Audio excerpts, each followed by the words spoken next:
এই পৃথিবীতে এমন কিছু গেট খুলে যায় যেগুলোর ভেতরে থাকে ভয়ঙ্কর মনস্টার, আর সেই মনস্টারগুলোকে থামানোর জন্য তৈরি হয় হান্টার নামের স্পেশাল মানুষ। কিন্তু এই হান্টারদের মধ্যেও একজন ছিল সবচেয়ে দুর্বল, এতটাই দুর্বল যে সবাই তাকে ডাকত হিউম্যানিটিজ উইকেস্ট হান্টার নামে। কিন্তু সেই ছেলেটাই একদিন পুরো পৃথিবীর সবচেয়ে ভয়ঙ্কর শক্তিশালী হান্টার হয়ে যায়। আজকের গল্প সেই মানুষটাকে নিয়ে, সাং জিনভু। চ্যাপ্টার 1, পৃথিবীর পরিবর্তন। প্রায় 10 বছর আগে হঠাৎ করেই পৃথিবীর বিভিন্ন জায়গায় রহস্যময় গেট খুলতে শুরু করে।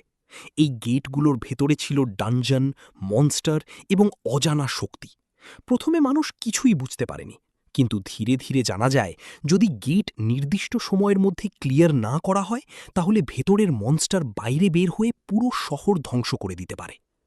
এরপর পৃথিবীতে জন্ম নেয় হান্টার, এমন মানুষ যাদের শরীরে বিশেষ ক্ষমতা জেগে ওঠে। হান্টারদের র্যাঙ্ক করা হয় E rank, D rank, C rank, B rank, A rank, S rank. আর এই এস র্যাঙ্ক হান্টাররা ছিল প্র্যাকটিক্যালি ওয়াকিং মনস্টার্স। কিন্তু আমাদের মেইন ক্যারেক্টার সাং জিনভু ছিল ই র্যাঙ্ক, সবচেয়ে দুর্বল র্যাঙ্ক। সে এতটাই উইক ছিল যে ছোট গবলিনের সাথে ফাইট করতেও তার জীবন চলে যাওয়ার অবস্থা হতো। তবুও সে হান্টার কাজ ছাড়েনি, কারণ তার মা হাসপাতালে কোমাতে ছিল এবং ছোট বোনের পড়াশোনার দায়িত্ব তার ওপর ছিল। সে প্রতিদিন নিজের জীবন রিস্ক নিয়ে ডানজন রেড করত, শুধু পরিবারের জন্য। চ্যাপ্টার 2, মানবজাতির সবচেয়ে দুর্বল শিকারী। জিনভুকে সবাই নিয়ে হাসাহাসি করত। রেইডে গেলে সবাই ভাবত এই ছেলেটা আজকে হয়তো বাঁচবে না, কিন্তু সে তবুও যেত, কারণ তার কাছে অন্য অপশন ছিল না। একদিন একটা লো র্যাঙ্ক ডানজন রেইডে জিনভু একটা দলের সাথে যায়। শুরুতে সবকিছু নর্মাল ছিল, কিন্তু তারা ডানজনের ভেতরে আরেকটা হিডেন ডোর খুঁজে পায়। এটাই ছিল তাদের জীবনের সবচেয়ে বড় ভুল। ওই হিডেন রুমের ভেতরে ছিল বিশাল জায়েন্ট স্ট্যাচু আর ক্রিপি টেম্পল।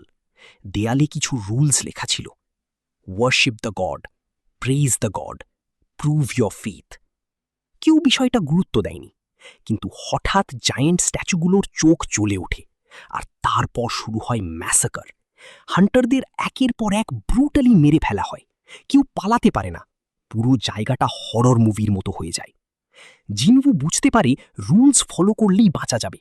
সে সবাইকে বলে স্ট্যাচুর সামনে মাথা নত করতে। কিছু মানুষ বেঁচে যায়, কিন্তু শেষ পর্যন্ত এক্সিট ডোর বন্ধ হতে থাকলে জিনভু নিজেকে স্যাক্রিফাইস করে অন্যদের বাঁচিয়ে দেয়। সে ভাবে এবার তার মৃত্যু নিশ্চিত।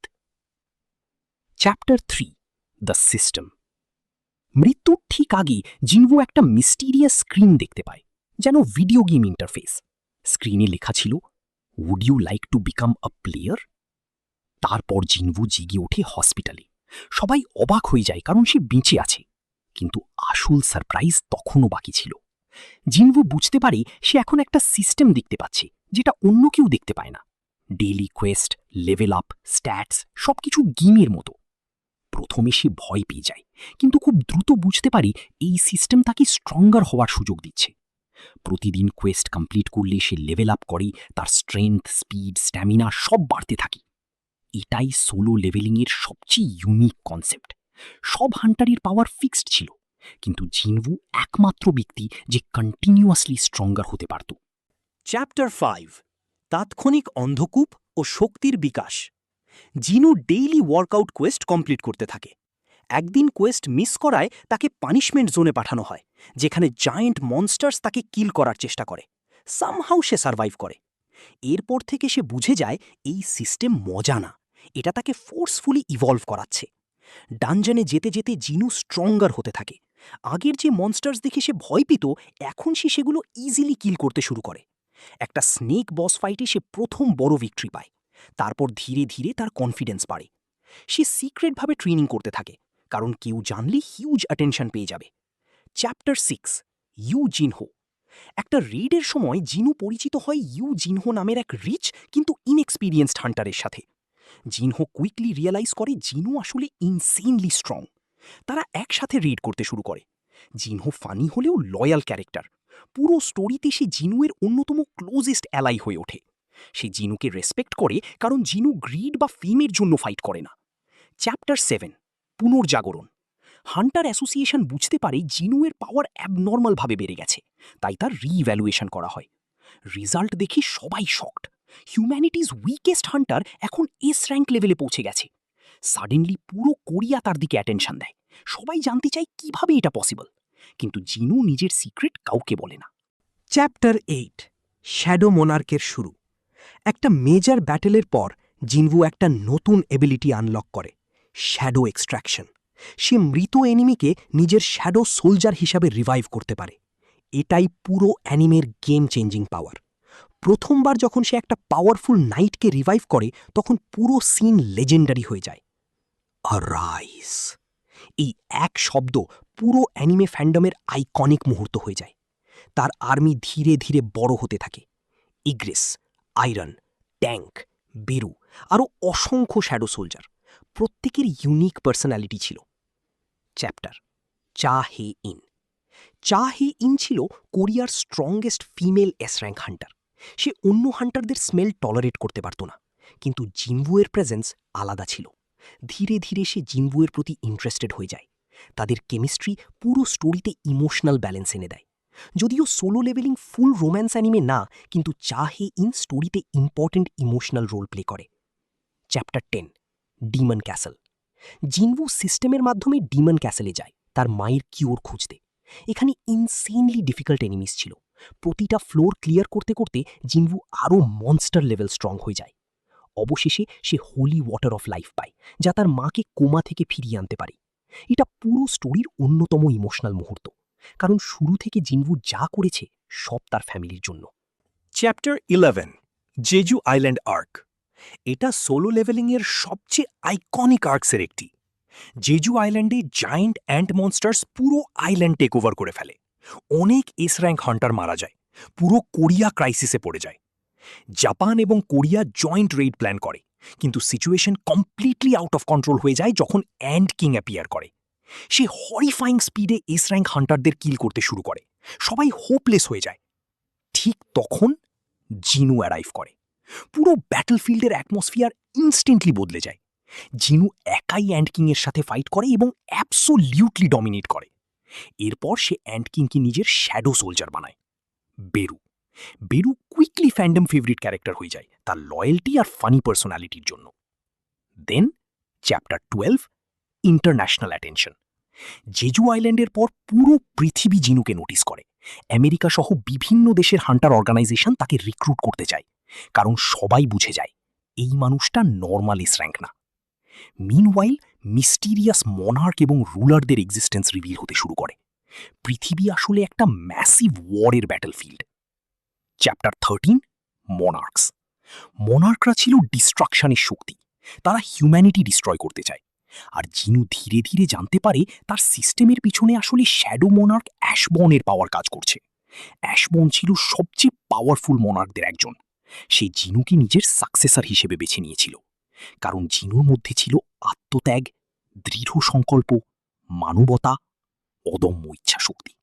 চ্যাপ্টার 14 ট্রু পাওয়ার। জিনু ফাইনালি পুরো শ্যাডো মোনার্ক পাওয়ার ইনহেরিট করে। এখন সে প্র্যাকটিক্যালি ওয়ান ম্যান আর্মি। তার শ্যাডো আর্মি এন্ডলেস হয়ে যায়। ড্র্যাগন, জায়ান্ট, ইলিট নাইট, অসংখ্য পাওয়ারফুল সোলজার তার কমান্ডে চলে আসে। তার সবচেয়ে লয়াল সোলজার্স ইগ্রিস, বেরু, বেলিয়ান। বেলিয়ান ছিল অরিজিনাল শ্যাডো আর্মির স্ট্রংগেস্ট কমান্ডার।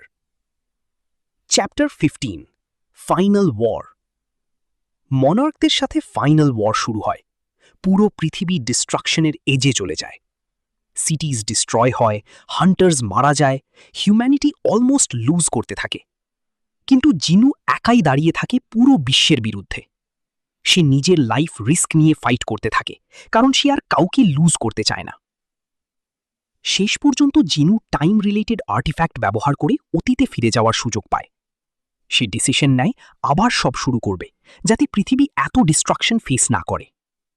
এটা ছিল স্টোরির সবচেয়ে ইমোশনাল এবং ম্যাচিওর মুহূর্ত। Chapter 16 ending.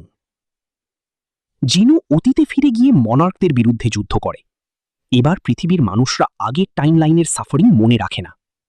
সে সাইলেন্টলি হিউম্যানিটিকে প্রোটেক্ট করে।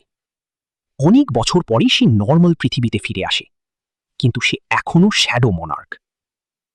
শেষে আমরা দেখি পৃথিবী শান্ত, তার পরিবার safe, friends alive, future hopeful. কিন্তু জিনুয়ের স্যাক্রিফাইস কেউ পুরোপুরি জানে না। এটাই solo leveling এন্ডিংয়ের beauty.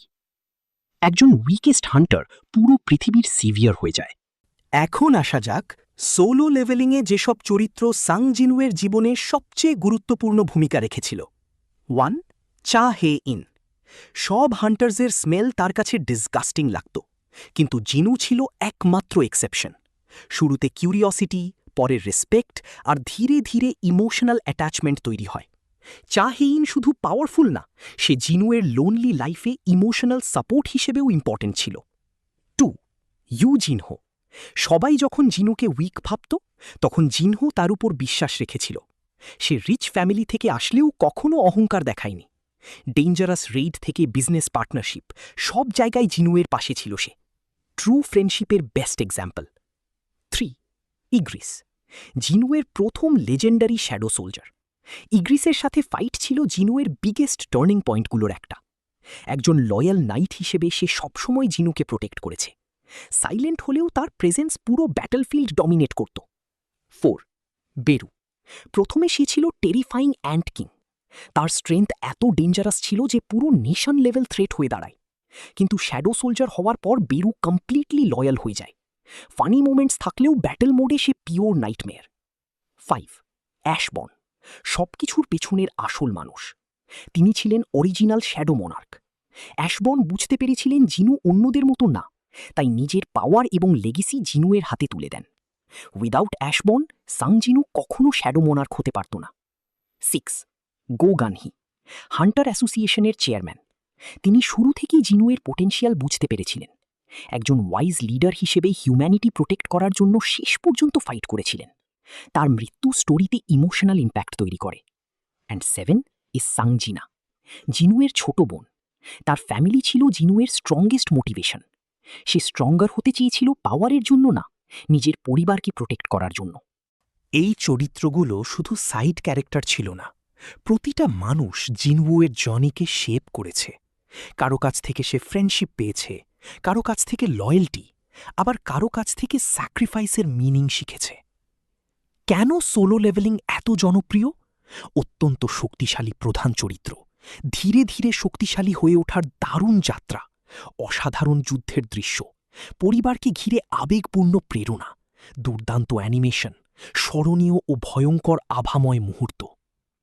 Solo leveling শেষ পর্যন্ত আমাদের শেখায় একটা জিনিস: সাং জিনওু কখনোই জন্মগতভাবে শক্তিশালী ছিল না। সে ছিল একদম সাধারণ, দুর্বল একজন হান্টার, কিন্তু তার ভিতরে ছিল অদম্য ইচ্ছাশক্তি। ধীরে ধীরে সে হার, ব্যথা আর অসংখ্য বিপদের মধ্য দিয়ে নিজেকে গড়ে তোলে, আর শেষ পর্যন্ত হয়ে ওঠে এমন এক শক্তি যাকে পুরো পৃথিবী ভয় পায়। এই গল্পটা শুধু অ্যাকশন না, এটা হলো স্ট্রাগল, স্যাক্রিফাইস আর এন্ডলেস ডিটারমিনেশনের গল্প। শেষ মেসেজটা খুব সোজা: আজ তুমি যতই দুর্বল হও না কেন, তোমার ইচ্ছাশক্তি থাকলে তুমি একদিন সবকিছু বদলাতে পারো।